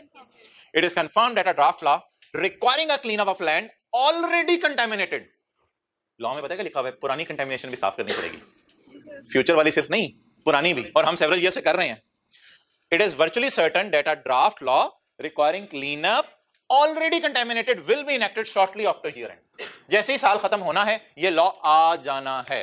अब आप मुझे बता दें, बीइंग अ रैशनल पर्सन, आपका बिजनेस है, आप लायबल फील करेंगे अपने आप को? बिल्कुल लायबल फील करेंगे, क्योंकि लॉ का आना सर्टन है. लॉ का आना, आईकैप कोई पॉलिसी ड्राफ्ट कर रहा हो और आईकैप का प्रेसिडेंट कहते हैं ये पॉलिसी बस साइन होने वाली रह गई है, इंशाल्लाह आने वाली है, आपको पता चल जाता है यार इंट्रो को एग्जाम है. ठीक है, अभी तो वो बातें चल रही थी, अभी आईकैप बार बार कहता था कि आने दो जरा ड्राफ्ट को फाइनल होने दो. आप लोग कहते हैं हमने छोड़ दिया इंट्रो को पढ़ना. ऐसा ही हो रहा है ना. तो यही एटीट्यूड लॉ मेकर का भी है क्या, कि लॉ आ गया है या अभी ड्राफ्ट है, लेकिन आना यकीनी है. प्रेसिडेंट आईकैप ने कह दिया या फिर किसने कह दिया? प्रेसिडेंट पाकिस्तान ने कह दिया कि लॉ का आना यकीनी है. तो फिर भाई चाहे ड्राफ्ट है इसकी टेंशन मत लो, हमारे पे तो लगेगा ना. अच्छा ये बताएं, फ्यूचर कंटामिनेशंस पे लगना है लॉ या पुरानी पे भी? लफ्ज पढ़े क्या लिखा हुआ है. आप बताएं जी, 3 शराइत. पास्ट इवेंट बोले, past event, contamination of land, और प्रोबेबल आउटफ्लो भी होगा. प्रोबेबल आउटफ्लो तकरीबन वर्चुअली सर्टेन है, आउटफ्लो पैसे देने का हाई चांस है. और तीसरी बात, रिलायबल एस्टीमेट आप लगवाएं किसी से और करके जो है लायबिलिटी बुक करें. स्टैंडर्ड, दुनिया के स्टैंडर्ड क्या कहते हैं? Conclusion, a provision is recorded, liability record कर ले for the best estimate of cost of clean up. See para 22. Para 22 में कहते हैं, मैं ये बात लिखी हुई है कि आपको लायबिलिटी बुक, हालांकि लॉ अभी अंडरलाइन करें क्या है, किधर है ड्राफ्ट, कहां लिखी है, लेकिन वर्चुअली सर्टेन है कि इनएक्ट हो जाएगा. रिलायबल एस्टीमेट इंशाल्लाह पेपर में आपको दिया करेगा. फिगर नहीं देगा रिलायबल एस्टीमेट की तो फिर हम अज्यूम करेंगे कि ठीक है नहीं मिल रहा. अगर कह देगा रिलायबल एस्टीमेट नहीं है, वरना हम अज्यूम क्या करेंगे, हमेशा इन चीजों का रिलायबल एस्टीमेट लग जाता है. एग्जांपल 2 भी, भाईजान बातें जरा बढ़ती जा रही हैं, मजा आ रहा है. अब इस लेवल पे बातें आ रही हैं कि आप खुद डिसीजन ले सकें. An entity in all industry causes contamination and operates, मजा आ रहा है, and operates in a country where there is no environmental law. वहां पे कोई एनवायरमेंटल लॉ नहीं है, लेकिन हम छिक्के रखा हुआ है, हमने काम डन मारी जा रहे हैं. However, the entity has a widely published environmental policy. लेकिन हमारी वेबसाइट पे एक पॉलिसी लिखी हुई है इन विच हम वादा करते हैं to clean up all contamination. ये पॉलिसीज याद रखिएगा, कम्युनिकेटेड होती हैं वेबसाइट पे, ये सोची नहीं होती, पॉलिसी बताई होती है. The entity has a record of honouring this policy, और एंटिटी का रिकॉर्ड भी है कि ये पॉलिसी ऑनर कर रही है. आप बता दें इसके लिए लायबल फील करें या ना करें, क्योंकि ये लीगल ऑब्लिगेशन है या कंस्ट्रक्टिव ऑब्लिगेशन. और अगर लिखा होता the entity is not honouring and people are not expecting anything, तो फिर पॉलिसी वेबसाइट पे एक फॉर्मेलिटी थी, उसको हम इग्नोर कर. लीगल क्यों हो गया? बड़ा लिखा हुआ है there is no environmental law in that country. Pakistan की बात कर लो, कोई एनवायरमेंटल लॉ नहीं है, जो मर्जी करो पार्कों में. क्या स्टेटमेंट देने की वजह से ये नहीं हो जाता? दादी ने कहा मैं आपको ईदी दूंगी, लीगल ऑब्लिगेशन है? नहीं है लीगल ऑब्लिगेशन. अगली बात, कोर्ट में जाके आप कुछ नहीं कर सकते. इसी तरह अगली बात करें. बोले एक और मिसाल दी थी, प्रिंसिपल साहब ने कहा मीटिंग के अंदर मैं आपको बोनस दूंगा, एम्प्लॉइज जा सकते हैं कोर्ट में. एग्रीमेंट तो नहीं हुआ ना, स्टेटमेंट दी है. भाई स्टेटमेंट्स और पॉलिसीज में लीगल ऑब्लिगेशन राइज नहीं होती. ओके, ऑफशोर फील्ड, साहिल समंदर के पास जो है वो ऑयल निकाल रहे हैं आप, offshore field. An entity operates and, अच्छा जी, एक मिसाल पहले मुझे दें कि मिसाल के तौर पे आप दोस्तों के साथ खाना खाने गए. ये चलें बहुत बड़ा इवेंट कर लेते हैं. आप सारे दोस्तों ने जो है आप सारे दोस्तों ने जो है वो प्लान बनाया, और प्लान बना के जो है वो आप चले गए मीनार पाकिस्तान. और मीनार पाकिस्तान जाके आपने जो है वो देग बनवाई, और देग बनवा के जो है वहां सबसे पहले जाके आपने क्या किया, आपने जमीन खुदवाई. और जमीन खुदवा के देग अंदर रखी ताकि गर्म रहे. ठीक है, बेलचे आप साथ लेके गए, जमीन खुदवाई, उधर से माली आपको देख रहा था, आप उधर से जमीन खोद रहे हैं, देग आपने अंदर रखवा दी कि खाना गर्म रहे, हम जरा क्रिकेट खेलें. अच्छा, इसके बाद डिस्पोजेबल प्लेटें जो है शॉपर के अंदर पड़ी हुई थी. उधर से आईकैप का मैसेज आ गया पेपर कल है. अब आप बताएं, आपने खाना खा के कोई गंद मारे, प्लेटें उधर फेंकी हैं, या आपने अभी सिर्फ देग के लिए जमीन खोदी है? भाई बहुत मजा आ रहा है, जिसकी आंखें खुलवा दो, बस ये आपको बहुत बड़ा ऑब्जेक्टिव होगा. आप इसकी आंखें खुलवाई रखो, बस आपके साथ वाला आगे देख रहे हो, साथ वालों की फिक्र नहीं है आपको. अच्छा, आप फौरन आईकैप का फोन आ जाए, पेपर काले, आप वहां से फौरन भागेंगे, लेकिन आपकी एक लायबिलिटी होगी, देग निकालने, वो आपकी देग है, देग की टेंशन नहीं है मुझे. वो जो आपने खुदाई करके जगह खराब की है उसको मट्टी से भर के जाना होगा, और डिस्पोजेबल प्लेटें तो वैसे ही उठा के ले जाएंगे क्योंकि वो आपने निकाली नहीं वहीं से. डन. लेकिन अगर लेकिन अगर ऐसा ICAP का कोई मैसेज ना आए और आप जोहर की नमाज पढ़ के आराम से जाके डिस्पोजेबल प्लेटें निकालें और निकाल के खाना खाएं, एक ने उधर फेंकी और डिस्पोजेबल, एक ने उधर चावल पड़े हुए हैं, उधर हड्डियां पड़ी हुई हैं, उधर ये पड़ा हुआ है, और ये सारा जो है वो उधर सामान बिखरा पड़ा है। अब जब आप जा रहे होंगे तो डर है कि वो वजीर आला बुला ले और वजीर आला बुला के कहेगा ये देखो क्या करके जा रहे हैं पाकिस्तानी नौजवान। अब आप कितनी चीजों के लिए लायबल फील करेंगे? दो चीजों के लिए, एक तो वो मट्टी भी भरनी है उस जगह पे, और दूसरा अच्छा बताइए वो जो प्लेटों की वजह से आपने दाएं बाएं गंद मारा है उसके लिए सिर्फ कब लायबल फील करेंगे? जब खाना खा के वो गंद मार देंगे, और जब तक नहीं मारा होगा वो गंद तब तक लायबल फील जरा पड़ी है। अच्छा ये ना स्टैंडर्ड है दुनिया के, तो यहां से पता नहीं चलता सवाल कहां से शुरू हो रहा है और कहां खत्म हो रहा है। सवाल यहां खत्म हो रहा है, ये मैं बता दूं, आगे सोल्यूशन है, ये ना पढ़ने लग जाइएगा, यहां तक पढ़े। जल्दी करें यार, बड़ी इंपॉर्टेंट चीजें हैं।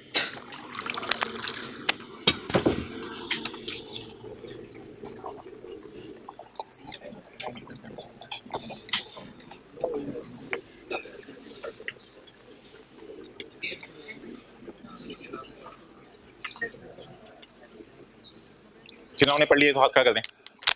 मोहतरम ये आखिरी लाइन बड़ी इंपॉर्टेंट थी, आप पढ़ेंगे। An entity operates an offshore oil field where its licensing agreement, legal obligation, भाई कैप वाले भाई, legal obligation, where its licensing agreement requires it to remove the rig होती है बड़ी सी machine, to move the oil rig at the end of production and restore the sea bed। तो ये जो oil rig आपने जमीन के अंदर इसको इंस्टॉल किया था, इसको आपने रिमूव करना है और सी बेड को उस जगह पे वापस लेके आना है। ये रेत वगैरह जो भी आपने निकाली है उसे वापस भर के जाना है। ये तो वो देग वाली बात होगी। 90% ऑफ हतमी कॉस्ट, जो भी कॉस्ट आपकी आएंगी, मैं अगर आपने किताब खोली हुई है तो फिर इस इवेंचुअल कॉस्ट एज्यूम कर रहा हूं लाख रुपया। 90% ऑफ लाख रुपया relate to removal of oil rig. 90% of lakh रुपया कितना बनेगा? 90,000 of 1 lakh relate to removal of rig and restoration of damage caused by building it. ये एक ही बात है, ये एक ही बात है। 90% खर्चा किस पे आएगा? रिग को बाहर निकालने पे, देग को बाहर निकालने पे, उसके लिए भी बंदों को एफर्ट होता है, लेबर लानी पड़े, देगी बड़ी भारी हो जाए। तो एक तो रिग को बाहर निकालना पड़ेगा और सी बेड को रिस्टोर करना पड़ेगा। ये सारी देग तक की बात हो रही है। एंड 10% खर्चा कितना? 10,000 अराइज थ्रू एक्सट्रैक्शन ऑफ। अगर आपने ऑयल एक्सट्रैक्ट किया तो करने की वजह से जो दाएं बाएं रिग के गंद फैलेगा, क्योंकि ऑयल जब आप निकालते हैं तो उसका वेस्ट होता है, तो वेस्ट आप फिलहाल फेंकते जाते हैं और ऑयल को निकालते जाते हैं, तो वो जो प्लेटें या ऑयल का वेस्ट फेंक रहे हैं उसकी वजह से आपका खर्चा कितना आएगा? लेकिन यार जीयर एंड पे ना अभी तक हमने रिग लगा दी है लेकिन ऑयल निकालना शुरू नहीं किया। रिग लगा दी है लेकिन ऑयल निकालना शुरू नहीं किया। इंशाल्लाह ऑयल अभी अगले साल से निकालना शुरू कर देंगे, टीम सी हमारी हमारी ऑयल निकालना शुरू कर देंगे। अगर ईयर एंड पर आप किसी वजह से फोन आ जाता है आपको अपनी कंट्री से, पेरेंट कंट्री से, यार वापस आओ, छोड़ो भैया ऑपरेशन बंद करो, आप सिर्फ कितने खर्चे के लिए अपने आप को लायबल फील करेंगे? एक अगली बात कर रहा हूं, बहुत अजीब सी बात, अगर आज आप बिजनेस बंद कर दें किसी भी वजह से तो आप कितने पैसे के लिए लायबल फील करेंगे? सिर्फ देग रिमूव करने के लिए? यस, सिर्फ रिग रिमूव और सी बेड अपनी जगह पे लाने के लिए लायबल फील। आप ऑयल निकालने की वजह से गंद जो डलेगा वो तो डला ही नहीं। और 10% की लायबिलिटी इसलिए भी बुक नहीं होनी कि 10% के बैक एंड पे कोई पास्ट इवेंट नहीं है। आप अगर 90,000 की लायबिलिटी बुक कर रहे हैं तो पास्ट इवेंट क्या है? Installation of rig. और अगर आप 10% लायबिलिटी बुक कर लें तो इसमें तो पास्ट इवेंट है ही नहीं, क्योंकि आपने अभी तक ऑयल नहीं निकाला, तो ऑयल निकालने की वजह से उधर कोई मसला नहीं हुआ। क्लियर होगी ये बात? हाँ, ये डिसमेंटलिंग कॉस्ट है। The construction of oil rig creates a legal obligation under the terms of licence to remove the rig and restore the seabed. यार सवाल से अंग्रेजी उठा रहा है सारी। To remove the rig and restore the seabed and thus it is an obligating event. At the end of balance sheet there is no obligation to rectify the damage that will be caused by khana that will be caused by extraction of oil. Conclusion, a provision is recorded for the best estimate of 90% of cost. सारी cost के लिए liable book करें या 90% के लिए? 90%।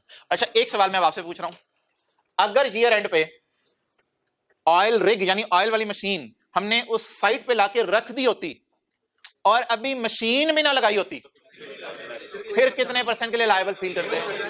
फिर तो देग अभी रखी है लाके, अभी तो उधर कोई नुकसान ही नहीं किया हमने। तो अगर ऑयल रिग डब्बे में ही पड़ी होती अभी और अभी इंस्टॉल भी ना हुई होती तो फिर 90% के लिए लायबल फील करते हैं या 0% के लिए? 0% के लिए। डन। अच्छा यार आपके मोहल्ले में जो रिटेल स्टोर है उसकी पॉलिसी है कि आपको परचेजेस रिफंड कर देता है अगर आप गैर मुतमईन हो। आप कहते हैं ये बोतल ही क्या जिसमें गैस ना हो, वो कहता है यार वापस कर दें, आप पी के वापस कर दें। अच्छा, even though it is under no legal obligation. अच्छा, लीगल ऑब्लिगेशन कोई नहीं है उस दुकानदार पे कि कस्टमर डिससेटिस्फाइड है इसलिए चीजें वापस ले ले, but it's policy of making refunds is generally known. लेकिन पूरे महल्ले में मशहूर है जो भी इस दुकानदार के पास जाता है वो चीजें वापस करता है दुकानदार। बोले बोले कौन सी ऑब्लिगेशन? आप कोर्ट में केस नहीं कर सकते मेरे भाई कि मैं बोतल वापस लेके गया था इसने वापस नहीं ली, तो ये कौन सी ऑब्लिगेशन आएगी? Constructive obligation. डन। दो इसे लिखेंगे कैसे पेपर में, इंशाल्लाह इस पर डिस्कशन अलग से होनी है एक दिन। फिलहाल लाइबिलिटी बुक करनी है नहीं करनी सिर्फ उसमें मैं बात कर रहा हूं। ओहो, ये अनलकीली ना सवाल किताब में 2 सफ़ों पे चला गया, इसलिए मैं ऐसा करता हूँ स्टैंडर्ड का पार्ट भी ढूंढ लेता हूँ, तो ये वहीं से करवा देता हूँ। नहीं ये 7 ही मुझे फाइल ढूंढनी होती है, आप लोग पेज नंबर ऐसे तारे होते हैं जैसे मेरे पास सारे पेज नंबर इधर पड़े हुए हैं। कभी ढूंढी थी वो नंबरिंग गलत हुई हुई है, ये है।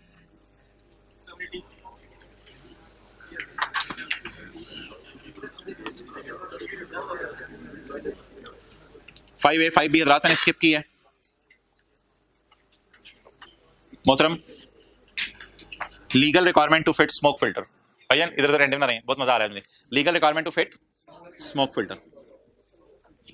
अगर आपके पास हाइलाइटर है या बॉल पॉइंट है तो येलो में सवाल है, ये पार्ट ए का सोल्यूशन है और ये पार्ट बी का सोल्यूशन है।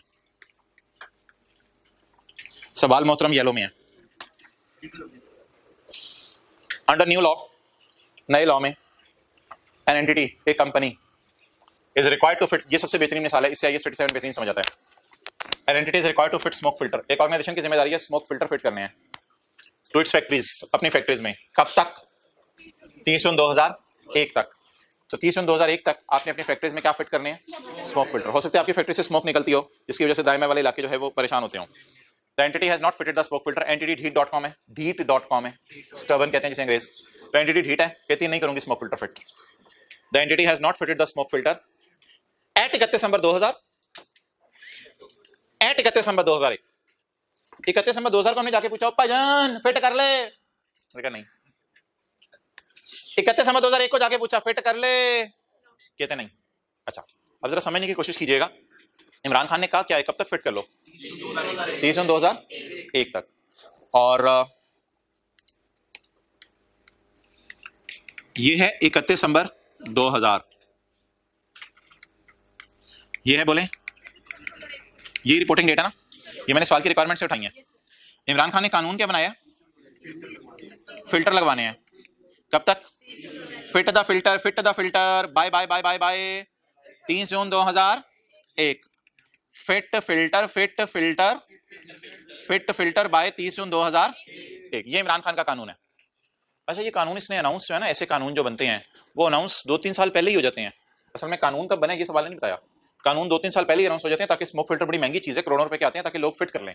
तो एक टाइम दे दिया जाता है यार, इस टाइम तक आप लोगों ने ये काम कर लेना है। डन। पढ़ लें आप जरा सवाल इस डायग्राम को सामने रखते हुए। अंडर न्यू लॉ एक एंटिटी के ऊपर जिम्मेदारी है कि 30 जून 2001 तक उसने क्या फिट करने हैं? Smoke filter. At 31 December 2000 the end of reporting period, at 31 December entity has not fitted the smoke filter. हो यार, अभी तक तो वैसे ही नहीं करने थे क्योंकि अभी तो टाइम ही नहीं आया ना।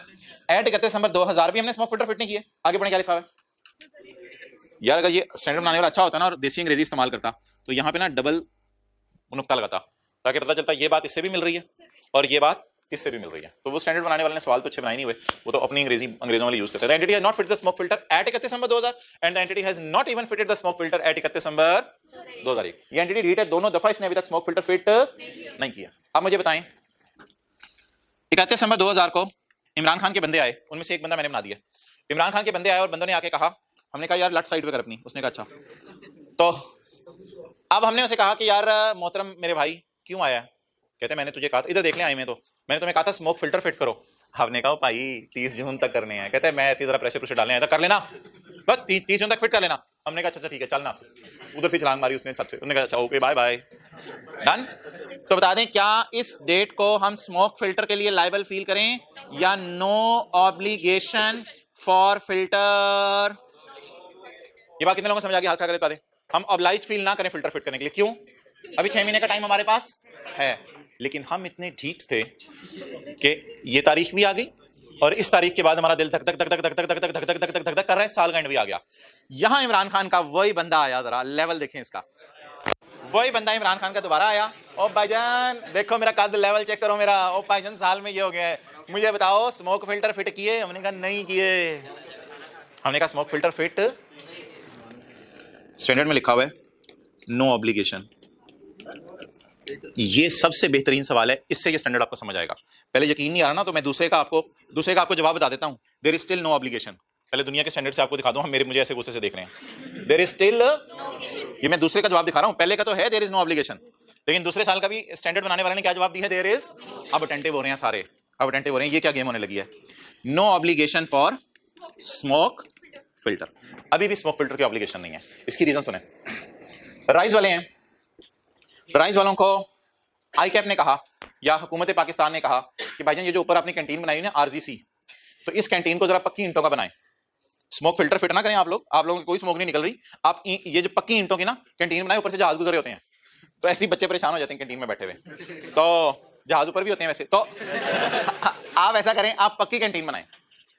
और वो टाइम गुजर गया जो आईकैप ने दिया हुआ था या हुकूमत पाकिस्तान ने राइस को दिया था, वो टाइम गुजर गया और 4-5 महीने बाद आए। और 4-5 महीने बाद आके आईकैप ने या हुकूमत के बंदों ने राइस वालों से कहा भाईजान आपको कहा था पक्की कैंटीन बनाना, 5-6 महीने गुजर गए हैं, खुदा के लिए बना लो। आप क्यों नहीं बना रहे? अब तो आप लॉ की वायलेशन कर रहे हो। अब तो हमने कह दिया हुआ था, अब तो 5-6 महीने गुजर गए हैं। मुझे बताएं, अगर राइस वाले आज कारोबार बंद कर दें उसी वक्त, क्या राइस वालों को वो बिल्डिंग बना के कैंटीन कारोबार बंद करना पड़ेगा या बनाए बगैर बंद कर सकते हैं? सोच के बताइएगा, सही बात आएगा। प्रिंसिपल साहब को आप क्या मशवरा देंगे? प्रिंसिपल साहब उसे कहेंगे चल यार नस। आई क्या बोले क्यों? और भाई हम कल बिजनेस बंद कर रहे हैं। अच्छा यार ठीक है मैं जान। आप बताएं, बिल्डिंग कंस्ट्रक्ट करके, कैंटीन कंस्ट्रक्ट करके, करोड़ों का खर्चा करके बंद करेंगे या करोड़ों का खर्चा किए बगैर बंद कर देंगे? ये बात समझ आ रही है? इधर आ जाए आप। अगर इससे ने अच्छा बात तो अजीब सी है लेकिन बात बड़ी जबरदस्त है। स्टैंडर्ड कहता है ऐसे सोचो, अगर ये ऑर्गेनाइजेशन आज बिजनेस बंद करती है तो क्या इसको करोड़ों रुपए के फिल्टर खरीद के इंस्टॉल करके बिजनेस बंद करना पड़ेगा या फिर बिना खरीदे इंस्टॉल किए बंद कर सकती है? हाँ, एक चीज की लायबिलिटी जरूर है, वो है 6 महीने का फाइन। ये लायबिलिटी आपके ऊपर है मोहतरम, 6 महीने का फाइन। ये लायबिलिटी आप बुक कर लें 31/12/1 पे खड़े होके। अगर लॉ में लिखा हुआ है कि फाइन बनता है तो फाइन की लायबिलिटी बुक कर ले जो आपने वायलेशन की है। कितने महीने से वायलेशन कर रहे हैं? और एक बात याद रखिएगा यार, जब तक स्मोक फिल्टर आ नहीं जाता ना तो उसकी लायबिलिटी कैसे बुक हो सकती है? या तो स्मोक फिल्टर किसी से खरीद लिया होता ना, फिर तो उसकी लायबिलिटी बुक होती। अभी कैसे लायबिलिटी बुक हो सकती है? फिल्टर ही नहीं आया। तो यहां पास्ट इवेंट क्या है? फिल्टर खरीद लिए हैं कि उनके लिए लायबल फील करें? खरीदे ही नहीं तो लायबल क्यों फील करें? यहां पास्ट इवेंट है 6 महीने नॉन कंप्लायंस ऑफ लॉ, और उसकी लायबिलिटी फिल्टर नहीं है, उसकी लायबिलिटी क्या है? फाइन है। क्लियर होगी बात? हाथ करके बता दें। अब राइस वाले भी अगर कारोबार आज बंद करते हैं तो आईके वालों को क्या कहते हैं यार? और एक बात मजे की सुने, आज बहुत से दुकानदार ऐसे हैं, फिरोजपुर रोड के ऊपर आप चले जाएं, आगे पीछे चले जाएं, हुकूमत क्या कहती है यार ये आपने जगह पे नाजायज कब्जा किया हुआ है, आप दुकान तोड़ो। तो दुकान तोड़ने की लायबिलिटी बुक नहीं कर रहे वो, और साल से फाइन दिए जा रहे हैं हुकूमत को, साल से फाइन दिए जा रहे हैं। तो लोग लॉ वायलेट करते रहते हैं और फाइन देते रहते हैं। कहते हैं यार बस फाइन से जान छूटी है तो करोड़ों का खर्चा क्यों करने की जरूरत है? क्लियर होगी ये बात? आप बता दें कि ऑर्गेनाइजेशन बिल फर्ज अगर आज बिजनेस बंद करती है तो स्मोक फिल्टर इंस्टॉल करके बंद करेगी या इंस्टॉल किए बगैर भी बंद कर सकती, लेकिन 6 महीने की फाइन की लायबिलिटी बुक करे। उसमें भी स्टैंडर्ड बनाने वाले ने ना बड़ी रिलैक्सेशन दे दी, कहते 6 महीने की फाइन की लायबिलिटी भी बुक नहीं करनी ना तो ना करो। अगर अभी लॉ नया है और हुकूमत नरमी शो कर रही है और हुकूमत सिर्फ डरा रही है कि फिल्टर फिट कर लो, बस आके डरा रो 6 महीने हो गए तुम्हें शर्म नहीं आती, अगली दफा हम फिल्टर फिट हुए हो, और चुप करके चले जाते हैं। और आपको पता है 2-3-4 फैक्ट्रियों में इन्होंने बंदे भेजे, ऐसे प्रेशर डाला है और फाइन भी रिकवरी कोई नहीं हो रही, बस ऐसे लोगों पे प्रेशर डाला है, फाइन कोई नहीं रिकवर हो रहे। तो ऐसी सूरत में फिर आपको पता चल जाएगा यार फाइन भी मैंने पे नहीं करना, तो फाइन की लायबिलिटी भी बुक ना करें। लेकिन अगर आपको लग रहा है कि लॉ में लिखा हुआ है फाइन लेने और फाइन की रिकवरी भी चल रही है तो फिर आप फाइन की लायबिलिटी बुक कर लें। डन? पहले साल के एंड पे खड़े हो जिस वक्त कोई मसला नहीं हुआ था, there is no obligating event either for the cost of filter और फॉर द फाइन। पहले साल के एंड पे तो ना फाइन की लायबिलिटी है ना फिल्टर फिट करने की लायबिलिटी है। Done? No provision is recorded. Next, अगले साल के एंड पे खड़े हो, देयर इज बोले देयर इज स्टिल का मतलब पता चल गया आपको? स्टिल का सुस्टिंग डाला है, there is still no obligation, there is still no obligation. ये एग्जांपल नंबर 6 है आपकी बुक में।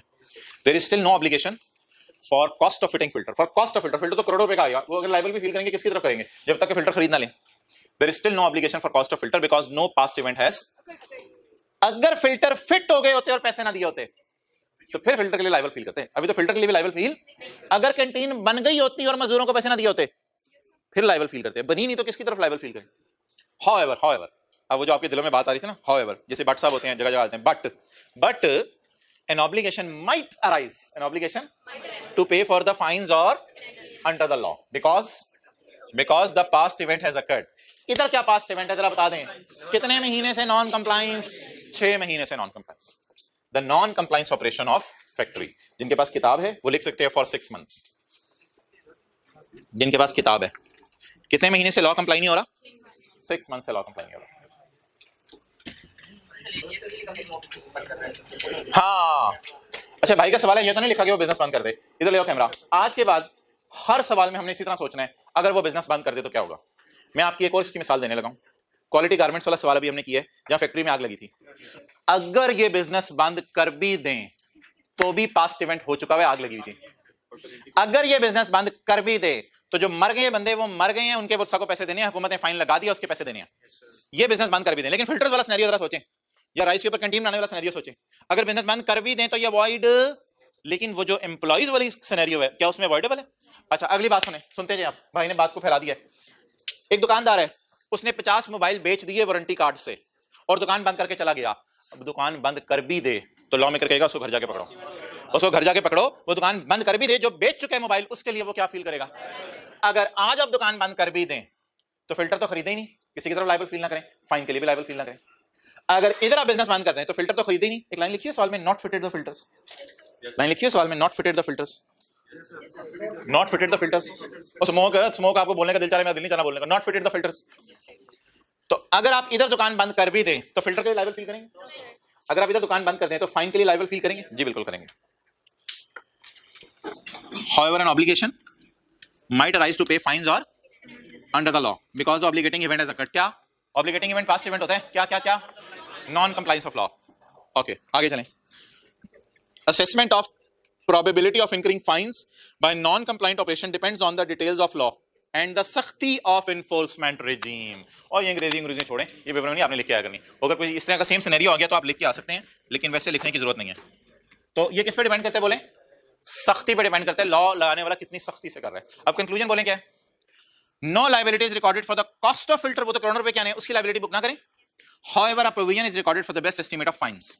क्लियर। अच्छा यार ये एक लफ्ज है, बार बार यूज होता है, वो मैं आपको बता दूं, कल आपको नहीं बताया था। प्रोबेबल, प्रोबेबल का मतलब होता है, प्रोबेबल का मतलब होता है हाई चांस। प्रोबेबल का एक मुश्किल सा मतलब समझ लें। प्रोबेबल की आज मुश्किल इंग्लिश, ओ भाई प्रोबेबल की मुश्किल इंग्लिश, मोर लाइकली देन, होने का चांस ना होने के चांस से ज्यादा है। तो ये एक मुश्किल सा फिक्र है, इसका मतलब भी प्रोबेबल होता है। तो किताब पे कहीं लिखना है प्रोबेबल का मतलब, प्रोबेबल का मतलब बोलें मोर लाइकली देन नॉट, होने का चांस ना होने के चांस से ज्यादा है। ये आपको वो जो सफा था ना, ट्री जहां बना हुआ था कल, वहां भी ये लफ्ज लिखा हुआ था, जाके देखिएगा, मोर लाइकली देन नॉट। चलें जी आखिरी एग्जांपल और आज की क्लास खत्म। कोई होमवर्क नहीं है आज का। वो कंसोलिडेशन का एक पेज मैंने आपको बता दिया था जो लोग लेट आए थे, स्टॉक की एडजस्टमेंट वाला। अच्छा जी एक इश्यू समझ लें भाई, क्या आपको पता है कि ऑर्गेनाइजेशन डिफरेंट चीजों पे टैक्स काटती है, एम्प्लॉय की सैलरी पे टैक्स काटती है, ये तो शायद आपको पता ही हो। इसी तरह ऑर्गेनाइजेशन जो है वो अगर बिल्डिंग का किराया दे रही है तो उस बिल्डिंग के किराए पे ओनर की इनकम पे टैक्स काटती है। इसी तरह ऑर्गेनाइजेशन बहुत से टैक्सेस काटती है। अब टैक्स का लॉ बदला है, टैक्स का लॉ रिसेंटली बदला है। उस बदलने की वजह से ऑर्गेनाइजेशन के अंदर जो अकाउंटेंट है जिसने सीए किया हुआ है उसे नया लॉ पता नहीं है। अब हमने क्या सोचा कि हमारे एम्प्लॉइज काफी ज्यादा हैं, हमारा बिजनेस नेस्ले का है, हमने बहुत सी कंपनीज का टैक्स काटना होता है, हमने बहुत से लोगों का टैक्स काटना होता है, एम्प्लॉइज का टैक्स काटना होता है। तो वो जो हमारे 2-3 चार्टर्ड अकाउंटेंट है ना, उन्होंने तो पुराना लॉ पढ़ा हुआ था जब सीए किया था। अब लॉ बदल गया इस साल, तो उनको training दिलवाएं।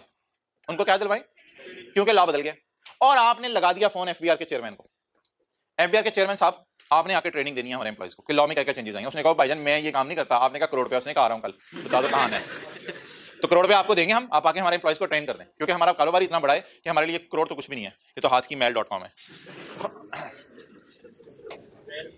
The government introduces a number of changes to income tax system. समझ आ गई बात? हुकूमत ने लॉ चेंज कर दिया।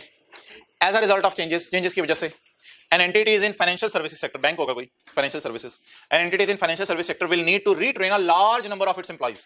नेशनल बैंक की ब्रांचेस ही या मिजान बैंक की ब्रांचेस ही पूरे पाकिस्तान में हर जगह टैक्स रिडक्शन वगैरह होती होंगी, तो बहुत सारे एम्प्लॉइज को हमें ट्रेन करना पड़ेगा। As a result of changes a Meezan bank will need to retrain a large proportion of admin and sales workforce। हमारे एम्प्लॉइज को हमें ट्रेन करना पड़ेगा in order to ensure continued compliance with जो लॉ रेगुलेशंस हमारे बने हुए हैं वो कंप्लाई होते हैं। At the end of balance sheet date, training of staff has taken, no training of staff has taken place. साल के एंड पे ट्रेनिंग अभी तक हमने नहीं करवाई। अब लाइबल फील करें ना हम, अब लाइबल फील करें ना ट्रेनिंग करवाने के लिए। अगर आज मैं बिजनेस बंद करता हूं, तो एम्प्लॉइज को बुलाऊंगा, एम्प्लॉइज को कहूंगा सॉरी भाई मैं बिजनेस बंद कर रहा हूं, आपको हम निकाल रहे हैं, लेकिन हम सोच रहे हैं आपको ना ट्रेनिंग दे के निकालें ताकि आप अगले एम्प्लॉयर के पास जाके सही तरह टैक्स निकालें। एम्प्लॉय कहेगा यार ऐसे सखी लोग तो दुनिया में नहीं है, ये हातिम ताई के बाद आप आए हैं। बोले ऐसे होगा क्या? मैं शायद मैं एम्प्लॉय को इसलिए तो ट्रेन कर रही हूँ, अब आपने घर के अंदर रहना है, घर वालों के साथ 2-3 महीने नौकरी ढूंढनी है, घर में कैसे वक्त गुजारें वो अलग बात है, उसके लिए तो ट्रेनिंग दे रहे हो। लेकिन क्या एम्प्लॉय को हम ये ट्रेनिंग दे रहे होंगे कि तुमने जो है वो कैसे जाके अगले एम्प्लॉयर के पास टैक्स निकालना है? अच्छा अगर सवाल में लिखा होता इसी तरह की लाइन है, नो फिल्टर्स आर फिटेड, उसी तरह की फाइल है, उसी तरह की लाइन है, no filters are, no training has taken place. Retrain का इसलिए मतलब लिखा है कि ट्रेन पहले भी होते रहते होंगे, तो अभी तक ट्रेनिंग हमने इनकी नहीं दिलवाई।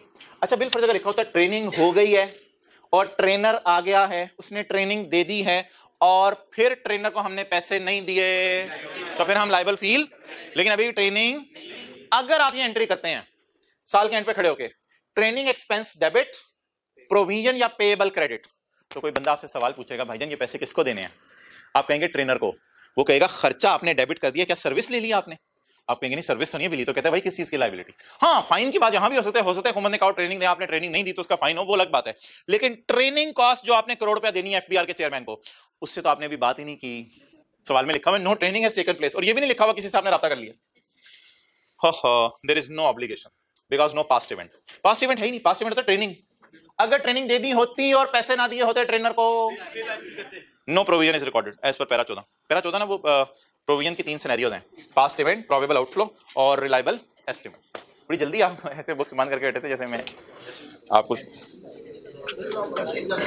क्या, आप होमवर्क में बस वो कंसोलिडेशन का एक पेज है, पेज नंबर 499 बस।